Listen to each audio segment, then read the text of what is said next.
Graça e paz, amados, da parte do nosso Senhor Jesus Cristo.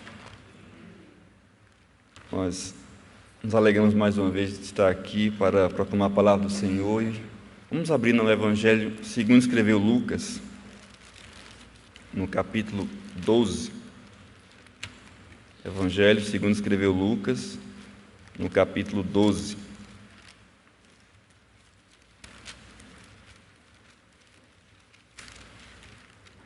A partir do versículo 13.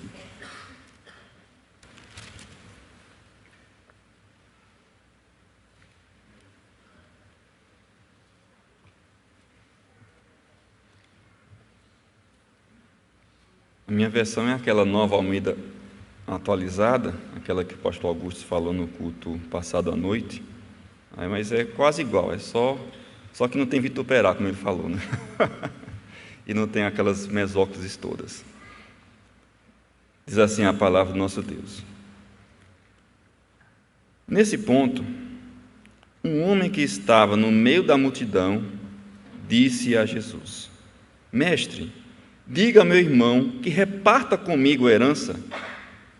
Mas Jesus lhe respondeu: Homem, quem me nomeou juiz ou repartidor entre vocês? Então lhes recomendou: Tenham cuidado e não se deixem dominar por qualquer tipo de avareza, porque a vida de uma pessoa não consiste na abundância dos bens que ela tem.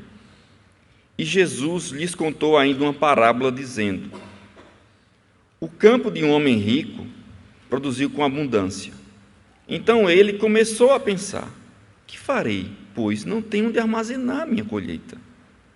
Até que disse: Já sei.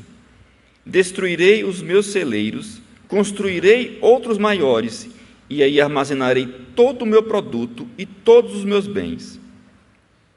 Então direi à minha alma: Você tem em depósito muitos bens para muitos anos. Descanse, coma, beba e aproveite a vida. Mas Deus lhe disse: Louco, esta noite lhe pedirão a tua alma, e o que você tem preparado, para quem será? Assim é o que ajunta tesouros para si mesmo, mas não é rico para com Deus. Vamos orar mais uma vez. Deus maravilhoso, trata conosco, Senhor. Trata conosco. Que a tua palavra toque fundo no nosso coração. Que a tua palavra transforme nossa vida. Que possamos mais e mais, pelo poder da tua palavra, na força do teu Espírito, possamos mais e mais nos assemelhar ao nosso amado Senhor Jesus. No nome de Jesus. Amém. Meus amados, já preguei aqui acho que outras 2 vezes, nessa sequência do Evangelho de Lucas, só para a gente relembrar um pouco, mas antes eu queria contar uma situação. Vários aqui sabem que eu trabalho na Prefeitura de Olinda, e lá nós temos vários colegas e a maioria dos funcionários públicos são bem esquerdistas. Quem é funcionário público sabe dessa realidade, né? E daí uma colega de trabalho foi lá para falar comigo sobre o plano diretor, que também Olinda está querendo finalizar o seu plano diretor, assim como Recife. Mas ela compartilhou comigo que ela estava muito angustiada por conta, na época, da iminente eleição do Jair Bolsonaro. E ela temendo, ela vindo na mente dela várias coisas, a volta da ditadura, perseguição para quem crê nas questões esquerdistas como ela.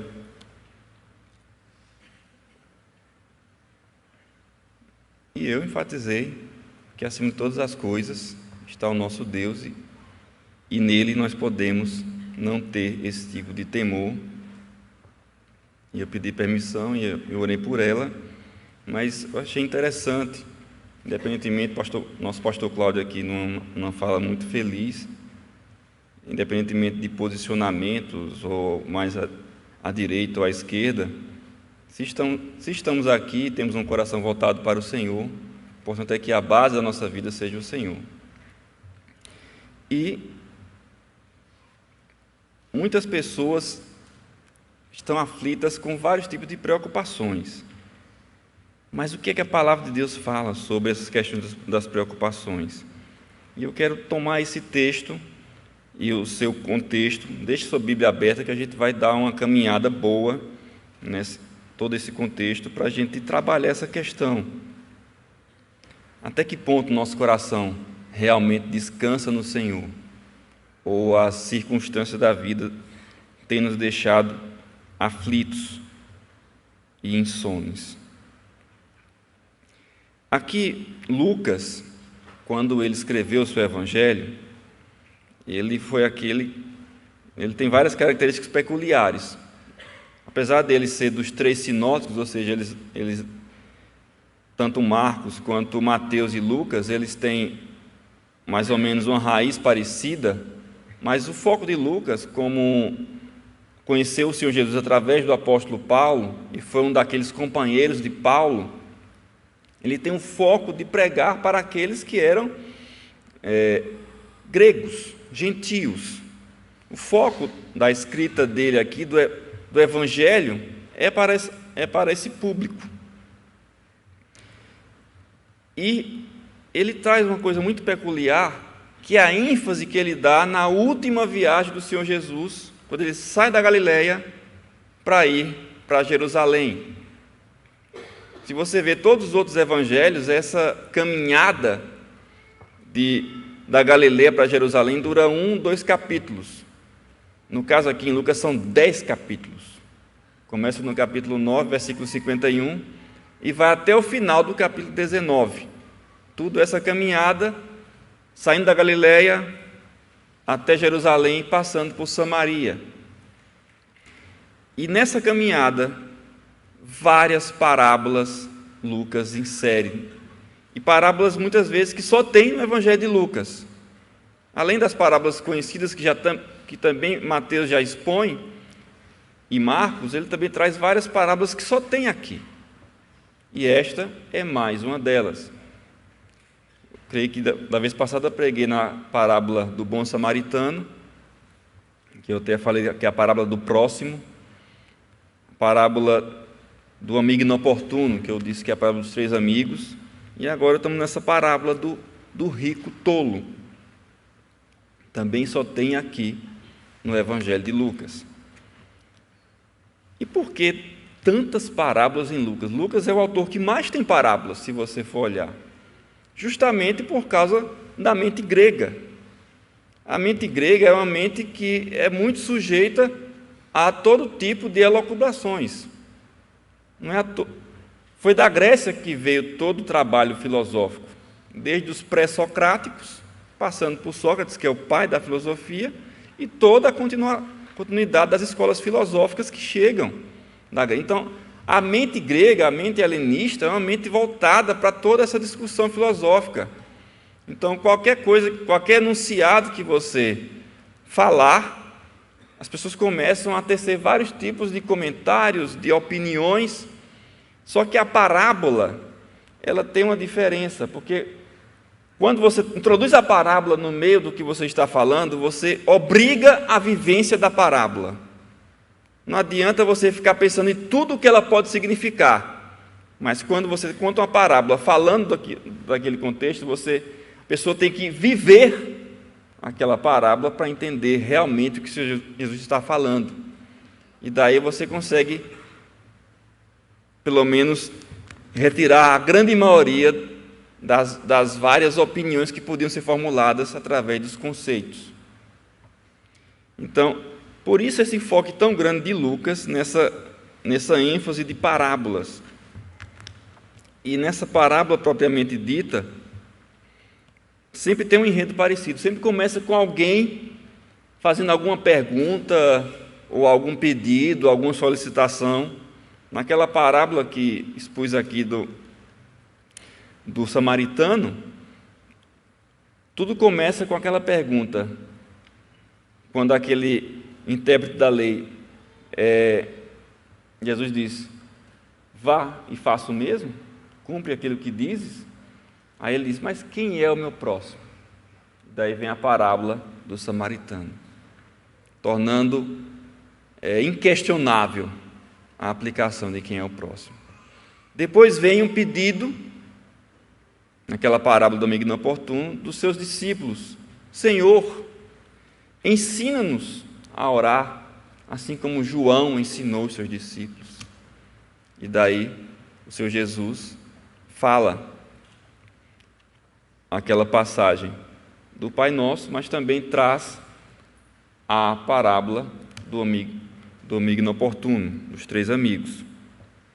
E agora, mais uma vez, tudo começa com um questionamento. Nesse ponto, um homem que estava no meio da multidão disse a Jesus: Mestre, diga a meu irmão que reparta comigo a herança.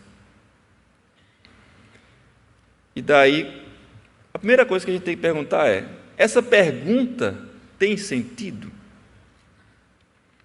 Jesus, como mestre, como rabi, olhando para essa característica do Senhor Jesus, essa pergunta não tem problema nenhum.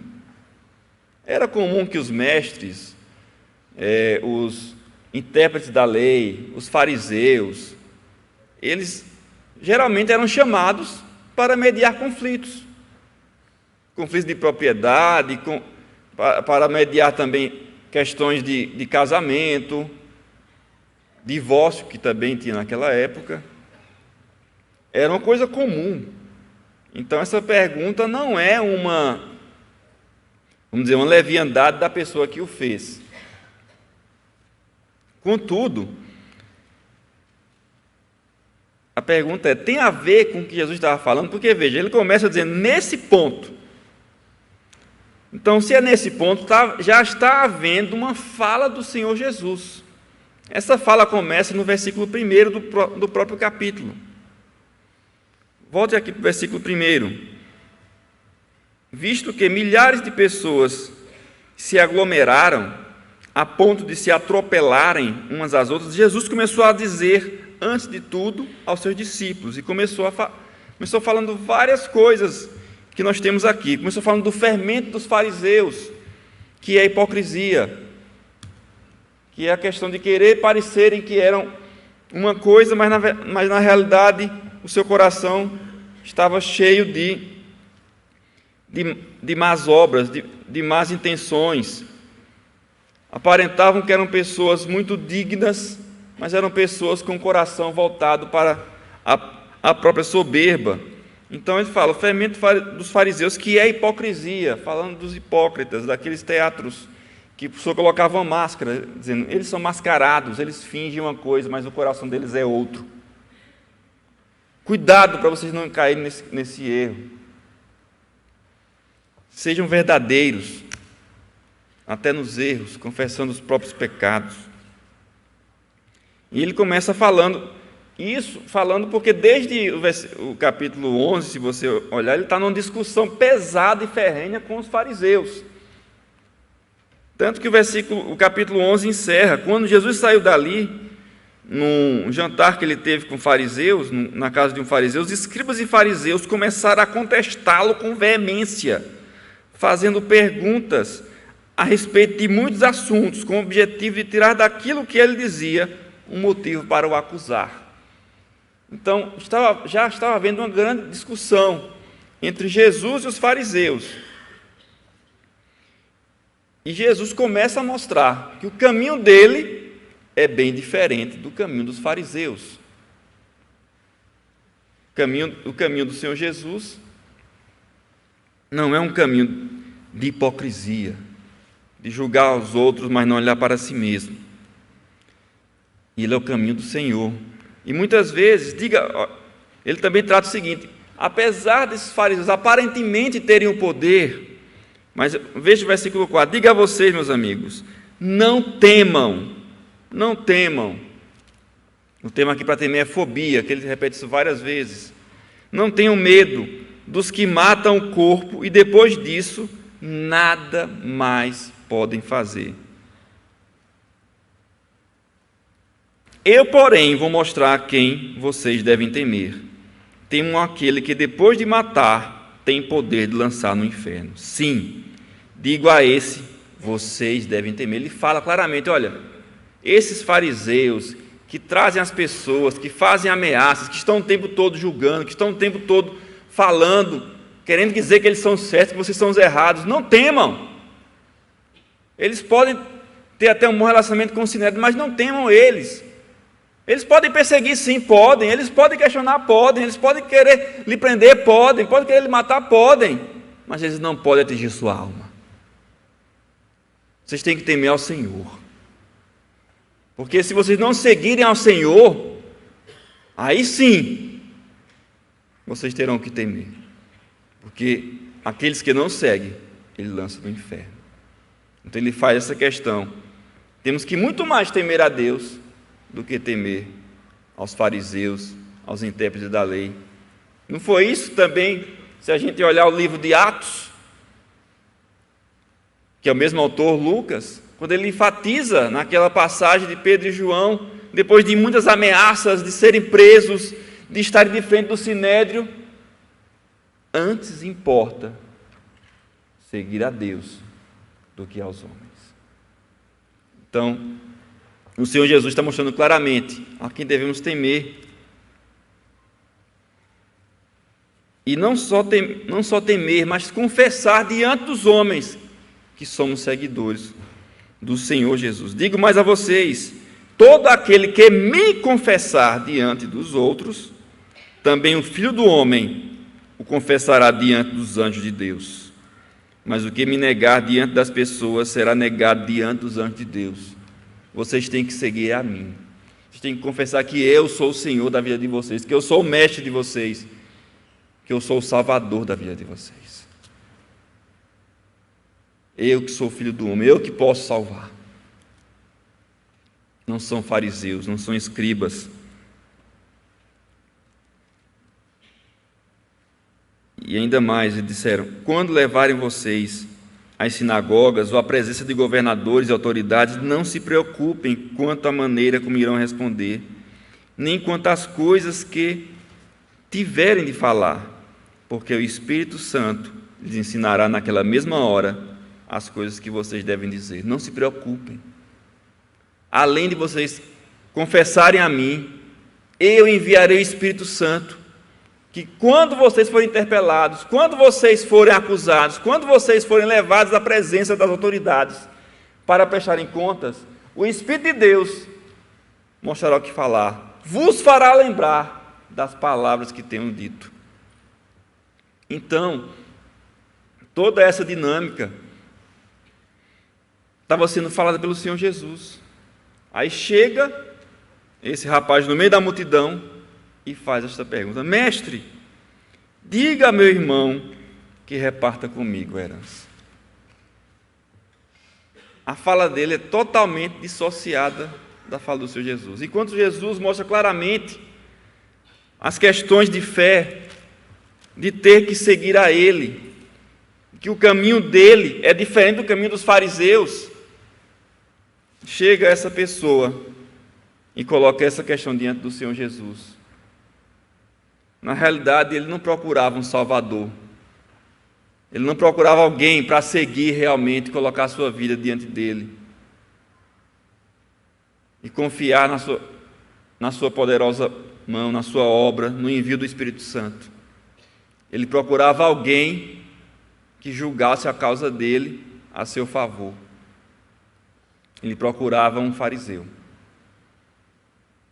Ele procurava um doutor da lei que julgasse sua causa. Só que esse não é o caminho de Jesus. Jesus, ele mesmo falou que ele não tinha vindo naquele momento para julgar. Ele tinha vindo para trazer a salvação. Ele virá novamente para julgar. E desta vez será em definitivo. Mas naquela ocasião, na primeira vida do nosso Senhor Jesus Cristo, Ele veio para trazer a palavra de salvação. Só que essa pessoa não estava preocupada com isso. Essa pessoa não se enxergava como uma pessoa carente de salvação.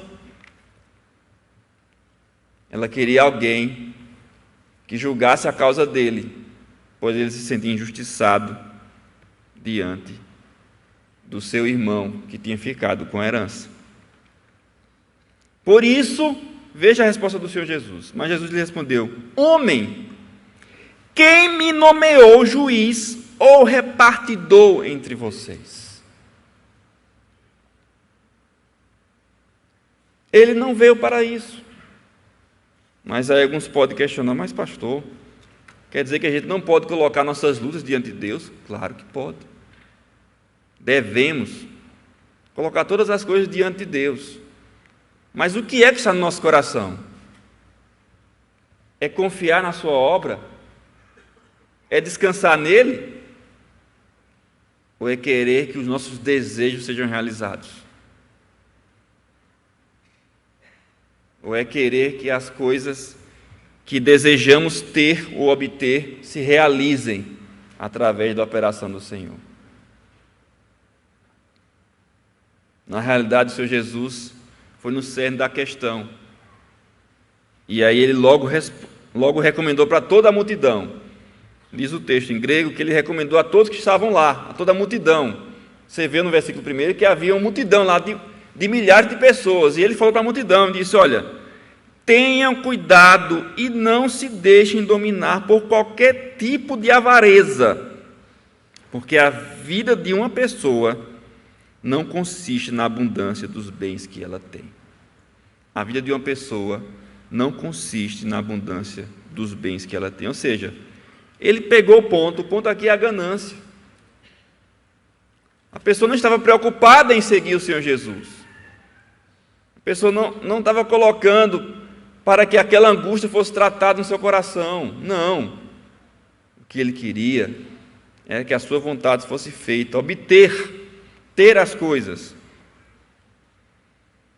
Só que a vida de uma pessoa não consiste na abundância dos bens que ela tem.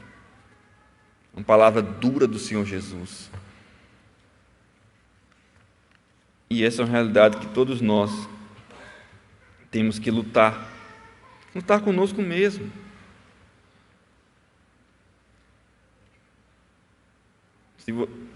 Se você olhar o texto, quando ele fala, tenham cuidado, a palavra fala guarda o coração. Não deixe o seu coração ir por um caminho que não é do Senhor. Não deixe seu coração se encher de ganância, se encher de desejo por possuir as coisas, e não de estar na presença do Deus Santo, não de adorar o Rei dos Reis e Senhor dos Senhores. Então, ele nos chama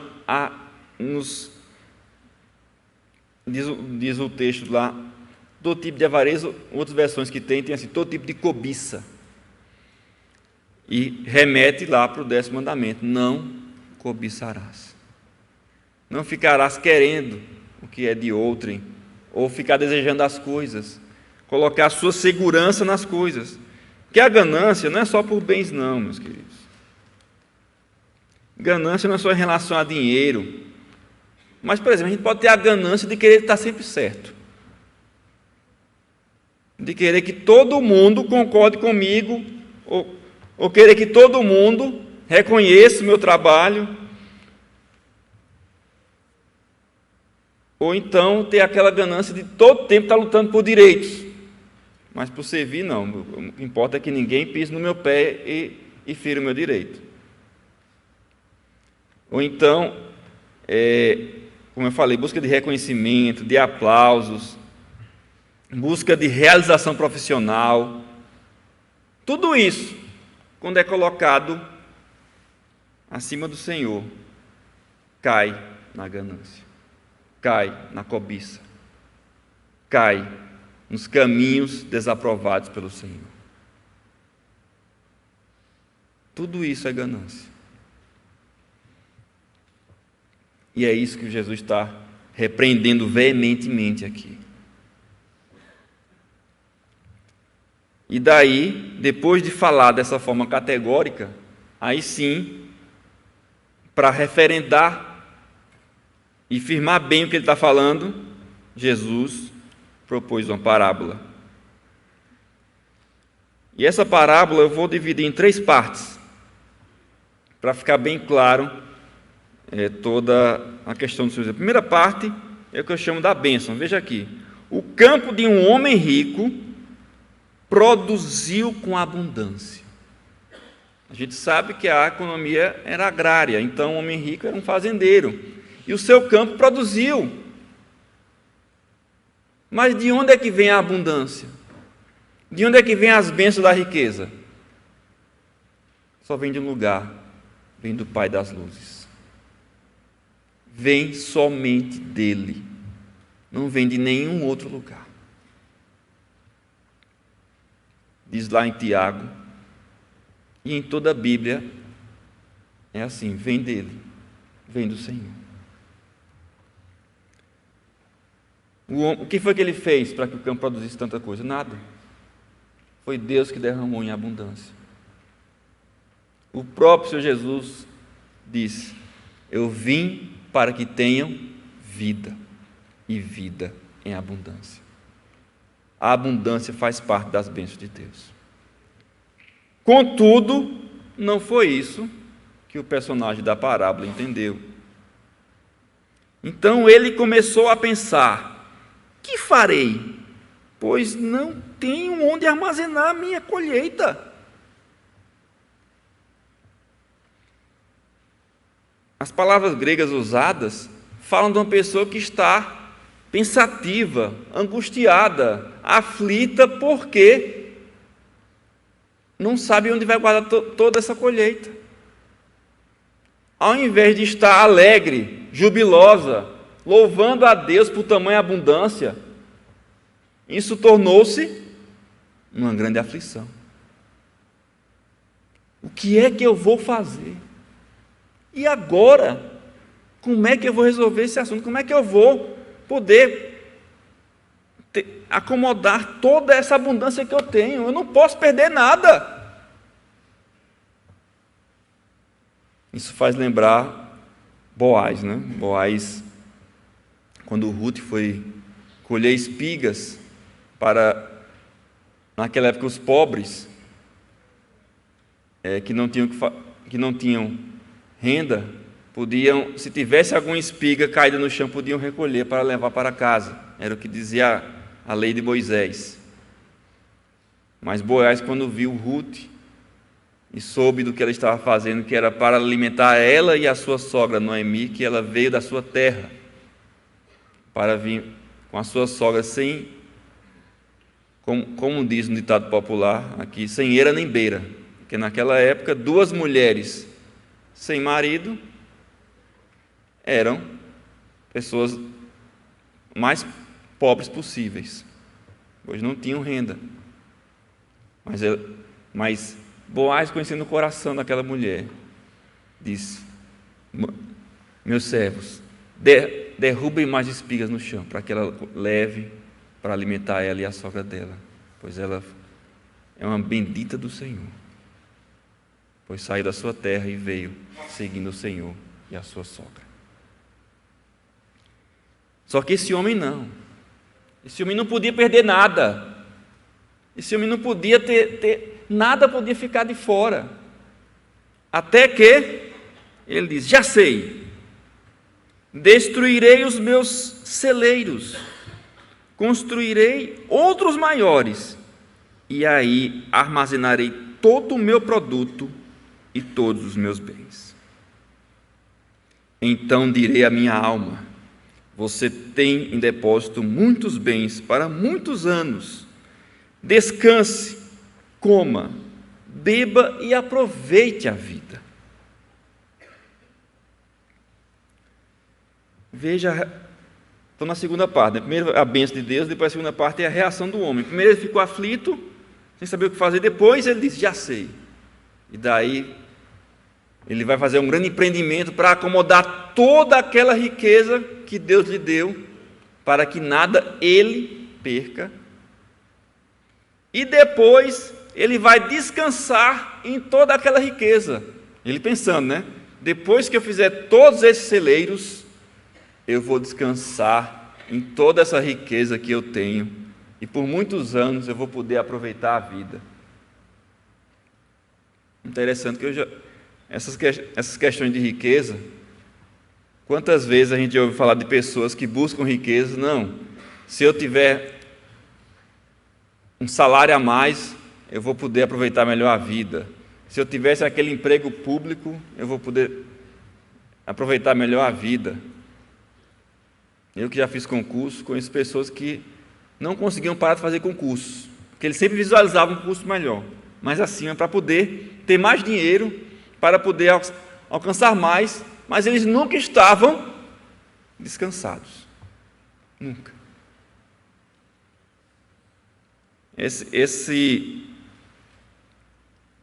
rico aqui está num dos seus maiores enganos. Mas Deus lhe disse: louco. A palavra em grego aqui é afron, vem até de afronta, né? Aquela junção. Mas afron, uma pessoa que o seu pensamento está em um caminho completamente equivocado. O seu raciocínio é um raciocínio completamente tolo. E é isso que está aqui acontecendo. Esta noite lhe pedirão a sua alma, e o que você tem preparado? Para quem vai agora? Toda essa opulência, toda essa riqueza. Então, meus amados, nessa resposta de Deus, que é a terceira parte, Ele chama claramente esse tipo de ação de tolice. Quando nós confiamos nas coisas que temos, como se aquilo fosse nos dar tranquilidade, isso é uma grande tolice. A realidade é que, quando Deus nos dá mais, é para servirmos mais. É para doarmos mais, é para contribuirmos mais. Deus não nos dá mais para a gente ficar se exibindo. Não fala da gente, pronto. Deus nos deu esse tempo lindo. Mas é para dizer que agora nós temos o tempo mais bonito de Recife? É não. Para a gente servir mais. É para nós abrigarmos mais eventos, mais trabalhos. Eu me lembro quando a gente teve aqui esse ano o Fórum Altúcios, que coisa linda, vários universitários aqui, ouvindo a palavra de Deus, numa fé inteligente, falando da cosmovisão cristã, entrando dentro das universidades, que é tão cercada pelo marxismo cultural. Isso é bênção, e a nossa igreja está servindo. A nossa igreja, como diz o pastor Augusto, domingo de noite, vai servir também, vai ter para questões de pregações positivas, para encontro da fé reformada e outras coisas que vão acontecer para nós servirmos os nossos missionários, que nós já temos parceria, podemos servir mais ainda, ter mais pessoas, acomodá-los melhor, investir no reino. Deus nos dá mais para servirmos mais, para termos mais ousadia, para dedicarmos mais nossa vida. Deus não nos dá mais para nos reflestarmos mais, mas para servirmos mais. Só que não é isso que esse rico estava fazendo. E aí Jesus, ele diz: assim é o que ajunta tesouros para si mesmo, mas não é rico para Deus.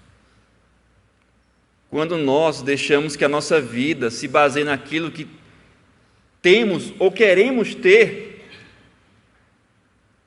nós vamos viver em busca de ajuntar tesouros para nós. Vamos viver baseado em ganância. Vamos viver muitas vezes baseado na inveja do que os outros têm. Mas quando somos ricos para Deus, sabemos que tudo que temos é para servirmos, é para sermos bênção na vida dos outros, é para não perdermos tempo com outros que muitas vezes nos fazem mal. Mas nós somos chamados, pela graça do nosso Senhor, a responder o mal com o bem. Diz lá, a pessoa quer que você ande uma milha, você anda duas. O caminho de Jesus é diferente do caminho dos fariseus. E daí vem uma consequência. O texto segue. Depois que acaba a parábola, Jesus diz aqui, a seguir Jesus se dirigiu aos seus discípulos dizendo, por isso, ele começa a falar agora das ansiedades, diga a vocês, não se preocupem com a sua vida, quanto ao que irão comer, nem com o corpo, quanto ao que irão vestir. A consequência direta de termos uma vida voltada para Deus, de sermos ricos para Deus não se preocupem com a sua vida. Descansem. Descansem, não vivam para ter as coisas.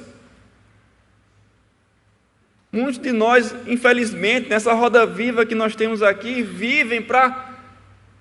eu luto muito, pastor, porque eu quero propiciar o melhor para os meus filhos. O melhor para os seus filhos é você.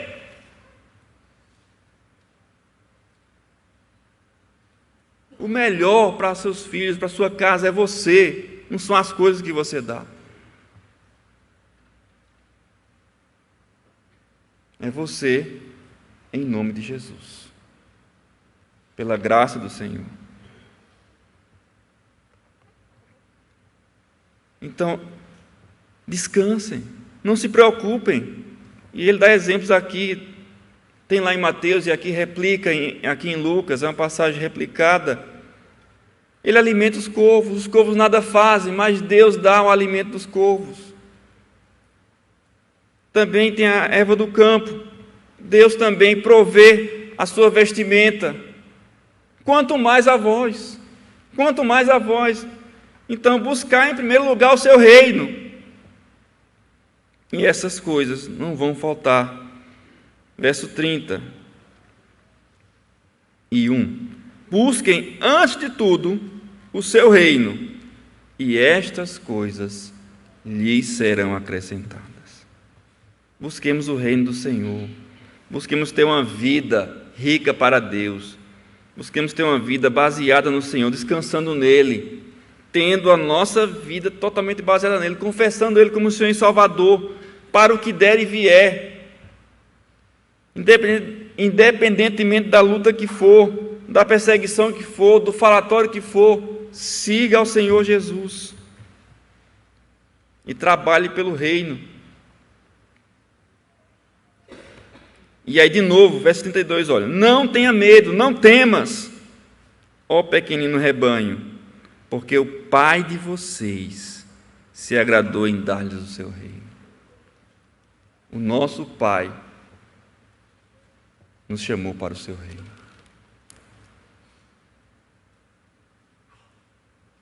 Ele nos conhece. Nós cantamos aqui, quem sou eu? Não temos nada para dar, mas Ele se agradou de dar o reino dEle para nós. Quem sou eu?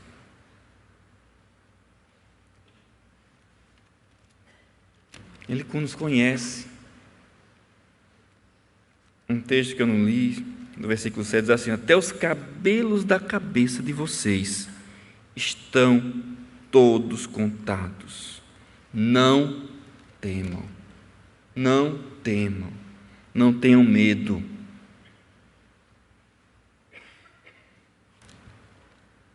E ele diz assim, vendam os seus bens e deem esmola, façam para vocês mesmos bolsas que não desgastem, tesouro inesgotável nos céus, onde o ladrão não chega, nem a traça corrói. Porque onde estiver o tesouro de vocês, aí também estará o teu coração. A nossa vida financeira tem que ser uma vida voltada para o reino de Deus. e não para nós mesmos. Deus proveu o que a gente precisa, mas que a gente possa entender que tudo que nós temos é do Senhor, tudo. E se Deus nos dá, é porque Ele nos chama para novamente contribuir. Diz lá em Crônicas que das tuas mãos tu damos.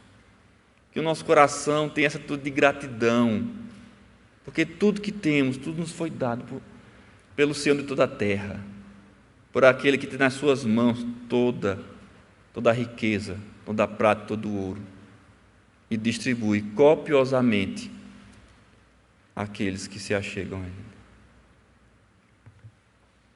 Essa é a nossa certeza, que a nossa vida possa ser totalmente dedicada a Deus, pois Ele sim, Ele é o nosso tesouro. Nele deve estar o nosso coração, tão somente.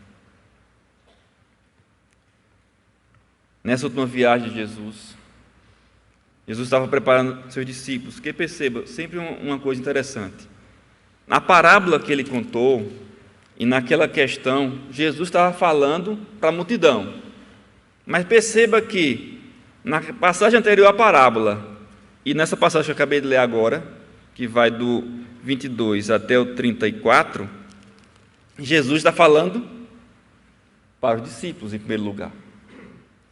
Então ele está trabalhando naquela caminhada da Galileia para Jerusalém, a vida dos seus discípulos, para que eles pudessem segui-lo fielmente, saber qual era o caminho dele, para que eles tivessem essas passagens no seu coração.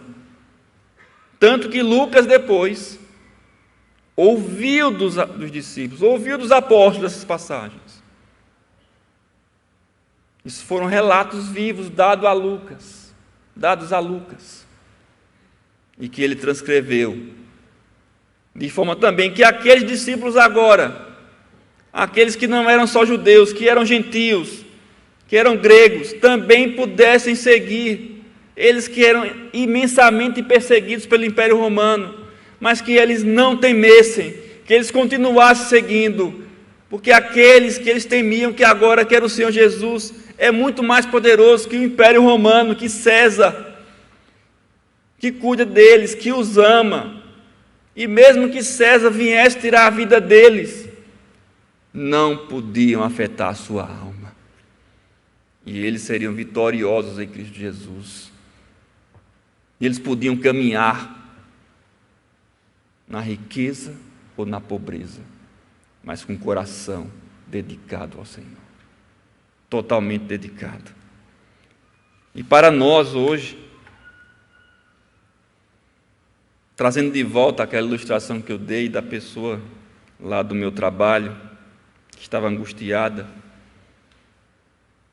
falei do caso dela, de uma situação atual, mas todos nós, amados, quem de nós não passa por angústia? Quem de nós não passa por aflição?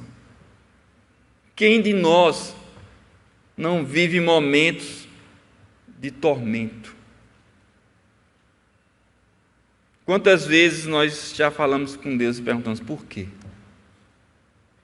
Por que, Senhor? Por que eu tenho tido tanta dificuldade nessa área?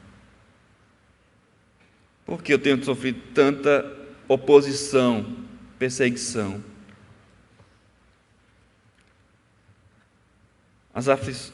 Jesus disse lá no Evangelho de João: no mundo tereis aflições, mas tende bom ânimo, porque eu venci o mundo. Então, o que é que te aflige? Qual o teu medo? Qual a tua fobia? Usando o grego. Não importa. Mas importa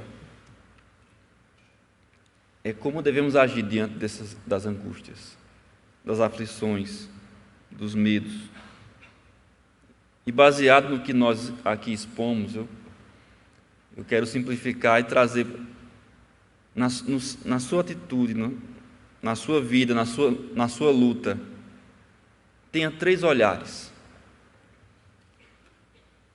Primeira coisa, olhe para cima. Independentemente do tamanho da aflição que você está passando, ou de quem está te perseguindo, quem está trazendo essa aflição a você, o Senhor é maior que tudo. O Senhor é maior que as pessoas, que os governos. O Senhor é maior que qualquer dificuldade que nós tenhamos. Ele é maior.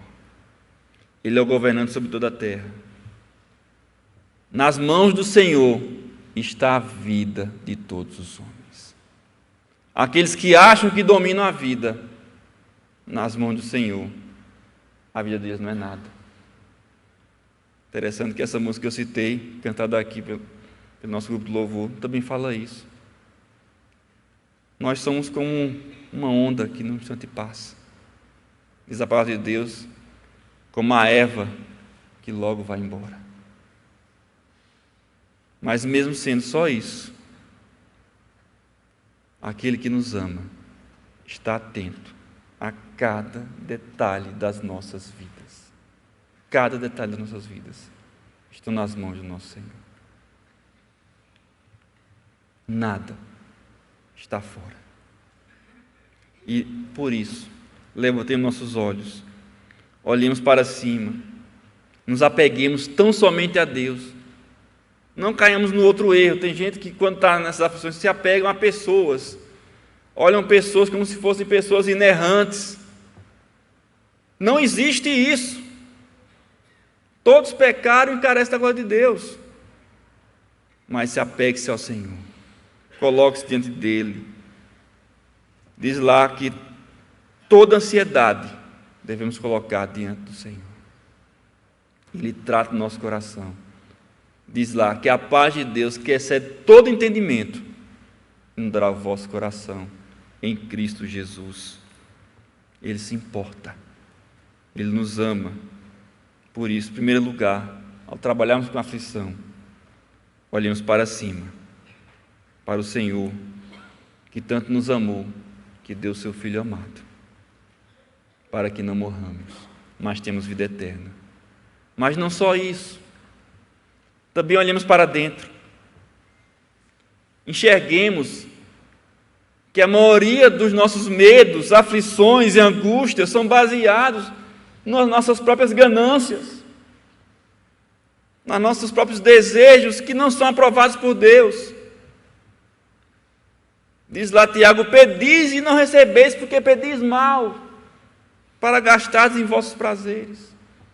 Muitas vezes nossas angústias são baseadas em nossos egoísmos, em nosso desejo de ter alguma coisa, ou de querer que as coisas sejam do meu jeito, ou que tudo seja certinho, ou que eu tenha que alcançar um patamar para ser feliz. Com Cristo, não precisamos de mais nada. A nossa vida em Cristo é suficiente. A nossa segurança tem que estar somente nele, não em todo tipo de seguro que possamos comprar ou pagar, porque tudo provém dele. E ao recebermos como gratidão, dediquemos a Ele todas as coisas, dediquemos nossa vida, sejamos generosos para toda a obra do Reino, sejamos ricos para com Deus. E ao sermos ricos para com Deus, Ele nos chama agora, depois de olhar para cima, depois de olhar para dentro, olhar para frente. Somos chamados a propagar esse reino. Somos chamados a propagar essa vida, que é a única vida abundante que existe, é a vida aos pés de Cristo. Somos chamados a proclamar o Evangelho da salvação. Somos chamados a pregar um mundo que está padecendo de medos, de fobias, de ansiedades. Nunca teve tanta gente fazendo terapia quanto tem hoje, porque o mundo está completamente absorto em si mesmo. Só que isso não se sustenta e as pessoas estão morrendo de ansiedade. A doença hoje que mais ataca as pessoas é a depressão. Porque o mundo que nós vivemos é um mundo voltado para si mesmo, um mundo egoísta, um mundo da autorrealização que nunca vai se realizar. Pois nós somente somos satisfeitos em Cristo. Então, olhemos para frente, preguemos àqueles que carecem de ouvir a palavra de salvação. Investamos no reino, e eu creio, meus amados, eu creio em ver nossas congregações tornando-se igrejas. Como, se Deus quiser, o dia logo vai ser mais uma igreja, outras igrejas também serão formadas. Eu creio em nossa igreja ser um local anunciando o evangelho bíblico de forma veemente aqui em Recife, investindo também no evangelismo por todo o Nordeste, que ainda é a região mais carente do evangelho do Brasil. Muitas cidades ainda têm menos de 2% de pessoas que seguem a fé evangélica. E também creio numa igreja que investe para que todas as nações sejam alcançadas para a glória do nosso Deus. Queria pedir que o nosso pastor Cláudio viesse aqui à frente, orasse e impetrasse a bênção dos apóstolos. E depois teremos alguns avisos e virá a assembleia. Oremos.